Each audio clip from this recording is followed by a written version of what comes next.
Modern லவ்வுக்கு வந்து பாடல்கள் எழுதலான்னு முடிவு பண்ண நேரத்தில் யார்கிட்ட கேட்கலான்னு யோசிச்சுட்டு இருந்தபோது நான் வந்து தோழருக்கு தான் ஃபோன் பண்ணி ஐயா இந்த மாதிரி பாடல்கள் எழுதணும், இவர் யுகபாரதி கிட்ட கேட்கலாமா எப்படி அப்படின்னு கேட்டேன்.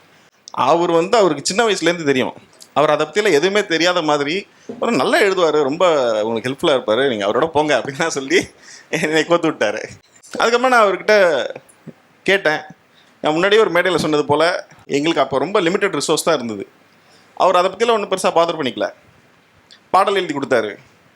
நம்ம கொடுக்குற காசுக்கு பாட்டு கொடுக்குறதே பெரிய விஷயம் அப்படின்னாலும் நான் வந்து நோண்டிகிட்டே இல்லை, எனக்கு இந்த இப்படி இருக்கலாம் அப்படி இருக்கலாம்னு ஏதோ சொன்னேன்.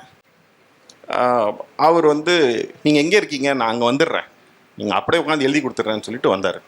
இது இப்படி சொல்லலாம், அவருக்கு வந்து என்னோட வயது கம்மி, ஆனால் அனுபவம் ரொம்ப அதிகம். சரிங்களா? இப்போ இவர் சொல்லிட்டு இருந்தார்ல, இவங்க 2 வீலரில் பல பேர் கூப்பிட்டு போயிட்டு ஏற்றி விட்டார். அப்படியா இந்த 2 வீலரில் இப்போ நான் பயணம் பண்ணிக்கிட்டு இருக்கேன், என்னை ஏதாவது நல்ல இடத்துல கொண்டு போய் சேர்ப்பாருன்னு நம்புகிறேன்.